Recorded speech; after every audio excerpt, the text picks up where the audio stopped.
Thank you for tuning in to Koppen with Comic. I'm Brian Koppen. We're here with comic Kat Kvas.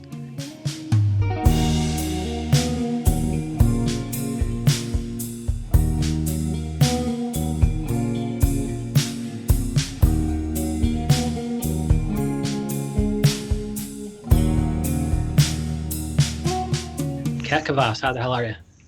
I'm good, Brian. How are you? Did I say your awesome name correctly? You did. You nailed it. Oh, that hit the nail on the head. Okay, and I follow you across social platforms. I think currently you're stitched up a little bit. You got private accounts, but if people want to follow you, they're going to do it at Catherine Kvas, Kvas, and that's on Twitter as well as Instagram. Correct. Yep. But, yeah. Yeah, Catherine Kvas. You go by Kat. You have catherinekvas.com, but you also have a fan page, which of course I follow, and that's as an author, and that's Catherine Kvas as well. Yep. Exactly. But I will disregard all your social because now I'm going to call you Kat Kvas. No more Catherine. I know. I know. The New Yorker started publishing me as Catherine before I went by Kat, so now I just keep it Catherine. It's been a journey. When the New Yorker publishes you, that's you got to make the socials consistent with your New Yorker gig. Exactly. And you got tons of projects, and we're going to talk about a couple of them. I like that. I usually have my guest supply topics, and then I choose a couple. And the couple that interest me the most in your case is actually your projects, because one of them, is a pilot, and one of them is a book kind of query, right? And they're both tied together through marriage, but one is immigration related, and I think because you're Canadian and your husband is Indian. Yep. And then the other one is you're writing a pilot about black widow spiders that explore the complexity of marriage. And so, it sounds like, your book proposal is about the immigration hell that you're going through. But the pilot, Black Widow Spiders, is also about the complexity of marriage. So, I mean, it's tied together through marriage and the difficulty and the complexity of, especially when immigration gets involved. What can you say about it? Yeah, for sure. I think like the Black Widow Spider pilot. So the premise is that the female Black Widow spider decides not to eat her mate in order to make their marriage work, and they decide to just go for it.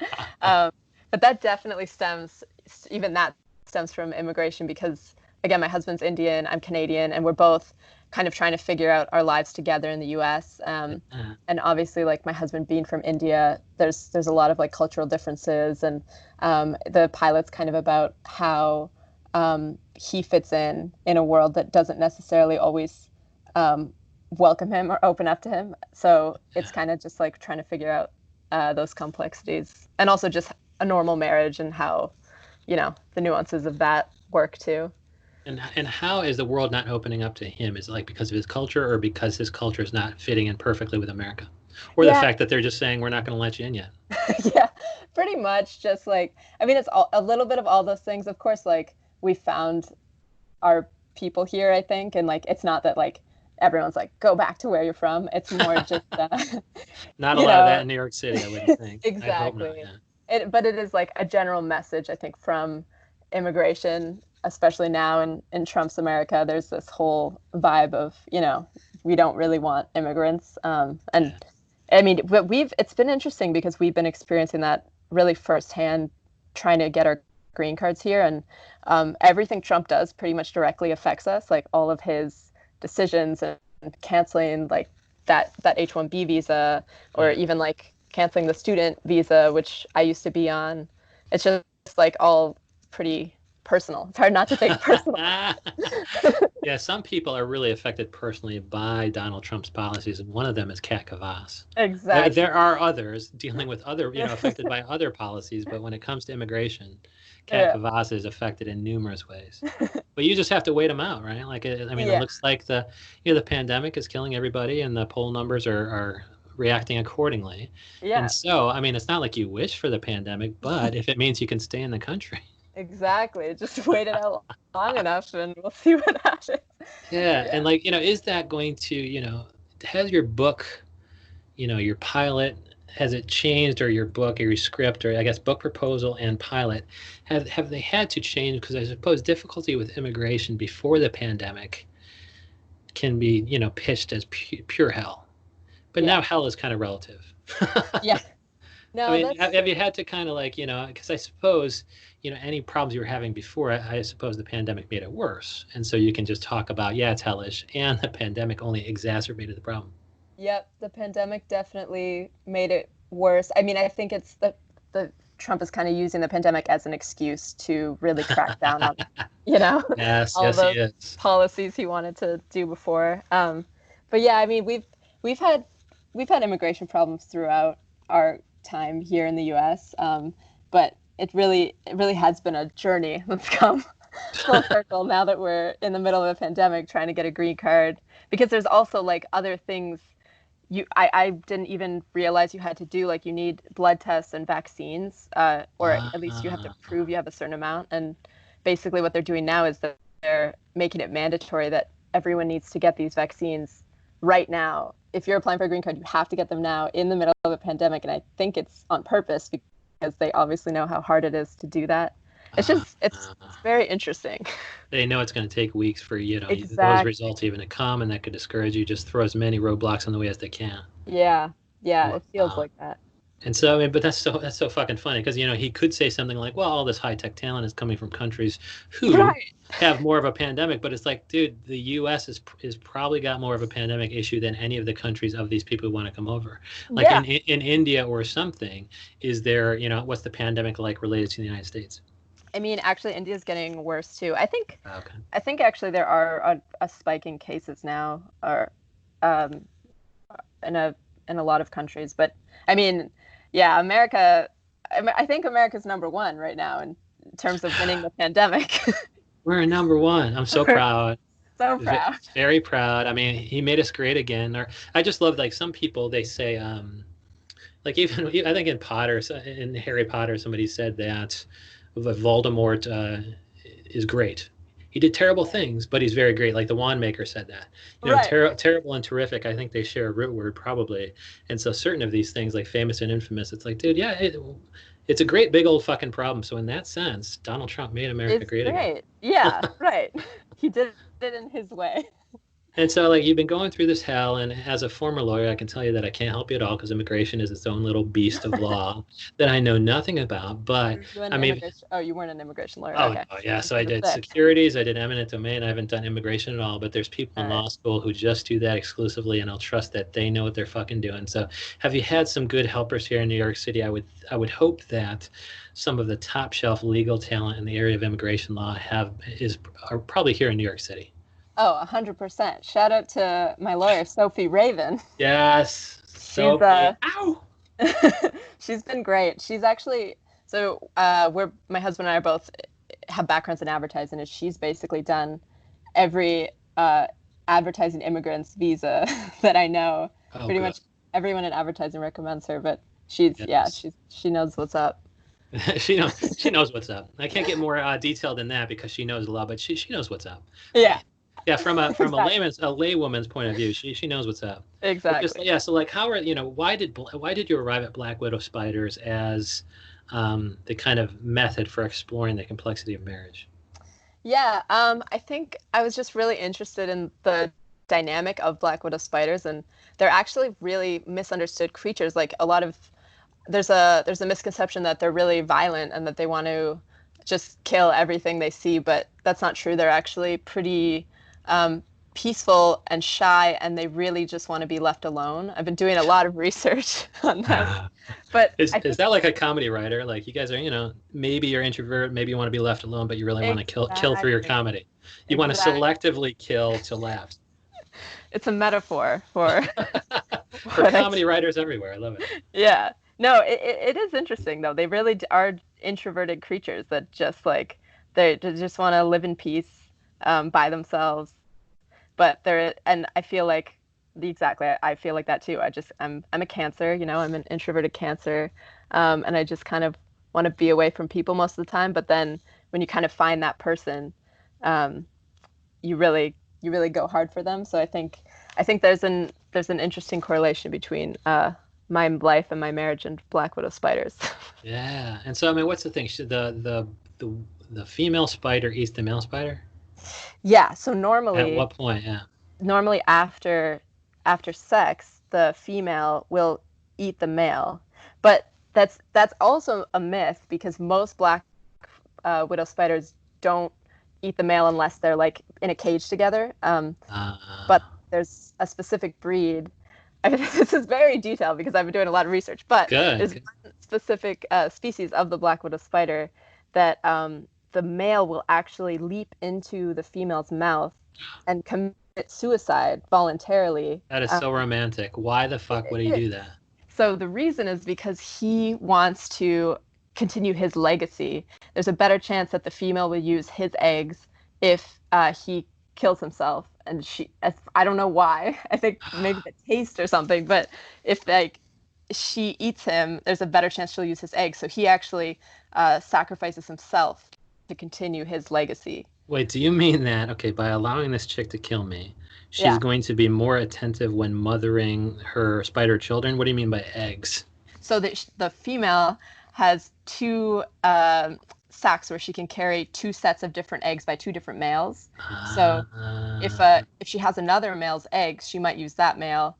But if the male that she currently is copulating with commits suicide in her mouth, there's a better chance his eggs. That is hilarious. And even if like, it's dude, like, and so how are you going to do this? So it's a pilot for what, a show? And how the fuck do you put this on? Because this works as a stand-up bit, or it works as a an article in McSweeney's or New Yorker. How the fuck does this get made into something on the stage or the screen or the big screen? Right. That's a good question. I'm I'm trying to figure that out right now. Yeah, I'm just gonna, and I love it from his point of view. I'm just gonna leap in her mouth. Right. And then she's going to carry around that sack of eggs. This is what I'm going to do. This is my concept. This is my truth. I'm going to leap in her mouth. She's going to be so loyal to my truth. That's all he wants to do. Wow. I've been obviously, like, there's animal shows out there. There's HBO Animals, BoJack, Tuca and Birdie. They've been pretty. I kind of see it as like maybe an animated series, but yeah. It's in the works. Yes, I love that because I can really see just you get the top comedic male vocal talent saying, "I'm just going to leap in her mouth. This is going to work out." Right. Like that could be funny forever. I love that because if if this doesn't get made into a show, I'm definitely going to steal it, man. I'm going to steal it for conversation. I'm just going to leap in your fucking mouth, all right? And they're like, "What are you talking about?" Black widow spiders. I don't. Yeah, because like you said, most people don't know. Like maybe they know she kills him. Yeah. But they don't know that he's, some of them leap into the mouth to increase loyalty. Yeah. Committing suicide in her mouth to increase loyalty of the spawn. And how does a spider leap into a small spider's mouth? This just keeps, you're right. Like, I would think that some topics that you've explored for writing or whatever have turned out to be less interesting than you thought. And in this case, it turned out to be more interesting because, the minute you peel this onion, each layer more extraordinarily comical than the last. 100%. Spiders are savage. But the small mouth. You're a big spider. You can't fit in normally I would think not many species can have a male who can leap into the mouth. Right. Somebody else, because the mouth is typically a smaller a smaller piece of that person, right? Yeah, and it's interesting too because the female black widow spiders are like 4 times the size of the males, so they're much bigger. And it's also interesting because it's really like a matriarchal society where the female kind of she has all the power in this relationship. Oh, that makes more sense. But hold on, what's the funny part is although this female spider is huge, and her mouth is correspondingly bigger, he can't fit into her mouth, right? Like, is he just kind of like throwing his body towards her mouth? Because that's hilarious. That is fucking funny. Right.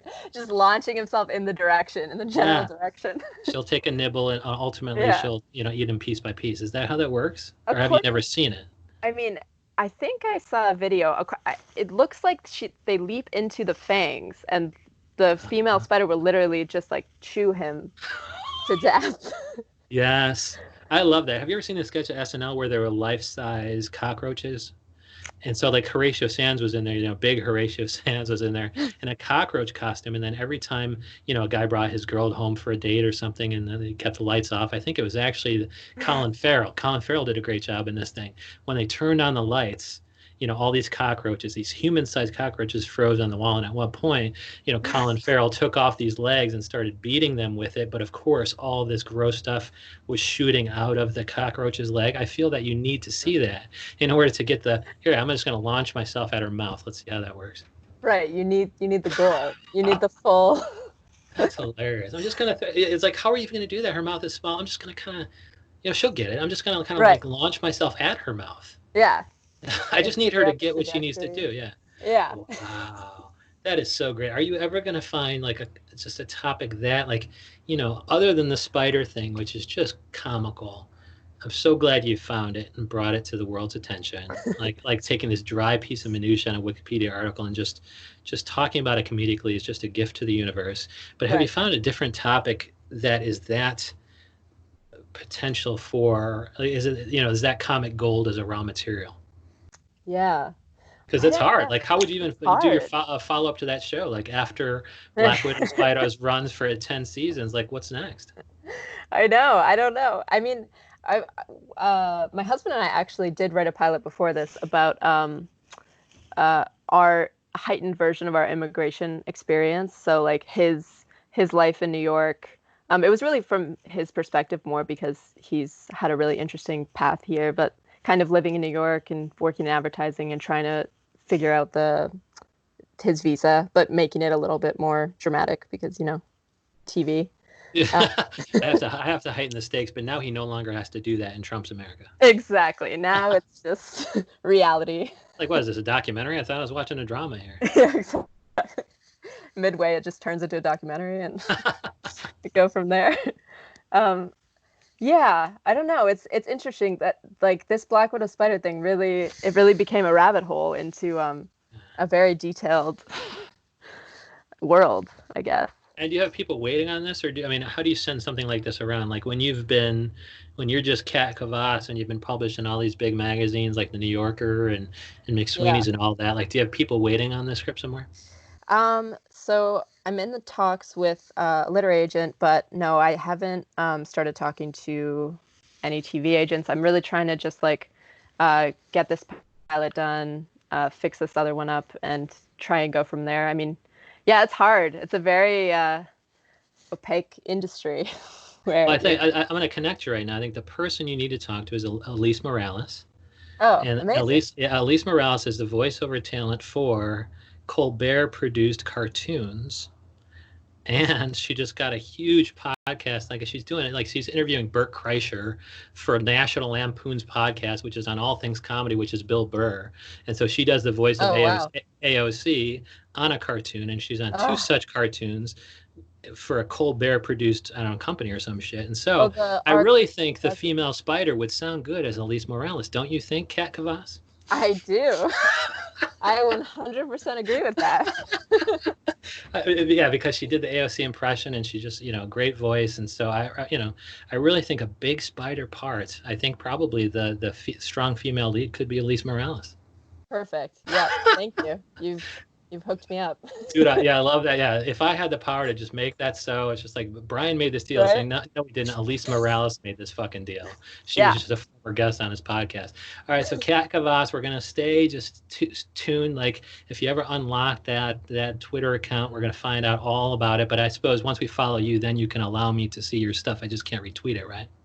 I think you can retweet. Yeah, I'm trying to figure out. I've recently just locked my Twitter and Instagram because we're going for our green card interview soon, and the immigration officers can request to look at everything you've been posting. Yes, but if it's locked, is that request null, or would you need to delete the account? I think they can't get in if it's locked. That's my rationale. I have to talk to my girl Sophie Raven.